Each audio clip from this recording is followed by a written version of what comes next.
IFS ಅಂತ ಕುತ್ಕೊಂಡು ನೀವು ಐಬೆಕ್ಸ್ ಮಾಡಿರೋದೇ ತಪ್ಪು, ಐಬೆಕ್ಸ್ ತೆಗೀರಿ, ಪ್ರಾಣಿಗಳಿಗೆ ತೊಂದರೆ ಆಗ್ತದೆ ಅಂತ ಹೇಳೋದು, ಇದೆಲ್ಲ ಆಡಳಿತದ ವ್ಯವಸ್ಥೆ ಒಳಗಡೆ ಇದು ಸರಿ ಇಲ್ಲ.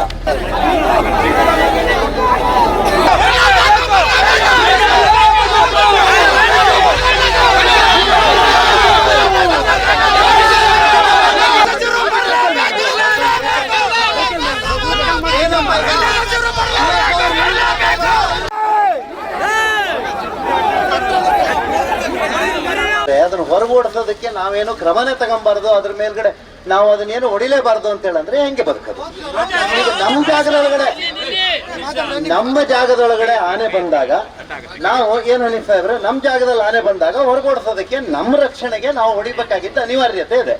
ನಾವು ಕಾಡಲ್ಲಿ ಹೊಡಿತೀವಿ ಅಂತ ಏನು ಹೇಳಿಲ್ಲಲ್ಲ. ನಮ್ಮ ಮನೆ ಬಾಗಿಲಿಗೆ ಬಂದು ನಮ್ಮನ್ನು ತುಳಿತಾ ಇದ್ದಾಗಲೂ ನಾವು ಕೋವಿ ತಗೊಂಬಾರ್ದು, ನಾವು ಅದನ್ನ ಮುಟ್ಟಬಾರ್ದು ಅಂತ ಹೇಳುವಂತ ಈ ಇಲಾಖೆಯ ಈ ಮನಸ್ಥಿತಿಯನ್ನ ಯಾವಾಗ ಬದಲು ಮಾಡೋದು?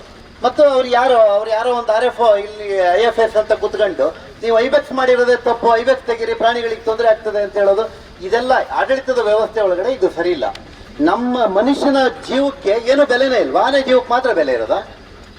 ಈಗ ಏನು ಮನುಷ್ಯ ನಮ್ಮ ಜಾಗದೊಳಗಡೆ ಆನೆ ಬಂದಾಗ ನಾವು ಅದನ್ನ ಹೊಡಿಬಾರದು ಅಂತ ಹೇಳುವಂತದ್ದು ಯಾವ ಲೆಕ್ಕಾಚಾರ? ನಮ್ಮ ಮನೆ ಬಾಗಿಲಿಗೆ ಬಂದು ಆನೆ ತುಳಿತಾ ಇದ್ದಾಗ ನಾವು ಅದರ ಬಗ್ಗೆ ಕ್ರಮ ತಗೊಳೋದಕ್ಕೆ ಏನು ಸರ್ಕಾರದ ವತಿಯಿಂದ ನಿಲುವೇನು? ನಮ್ಗೆ ಪಟಾಕಿ ಹೊಡೆದು ಕೂಡ ಮೈ ಮೇಲೆ ಬರ್ತಾವು, ನಾವು ವಾಪಸ್ ಹೊಡಿಬೇಕಂತ ಹೇಳುವಂತದ್ದು ಅನಿವಾರ್ಯತೆ ಇದೆಯಲ್ಲ. ಮೈ ಮೇಲೆ ಬರ್ತಾ ಇದೆ. ನಾವು ನಮ್ಮನ್ನು ಉಳಿಸ್ಕೊಳ್ಳೋದಕ್ಕೆ ನಮ್ಮ ಜಾಗಕ್ಕೆ ಬಂದ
ಜೀವಕ್ಕೆ ಮಾತ್ರ ಬೆಲೆ ಇದೆಯಾ?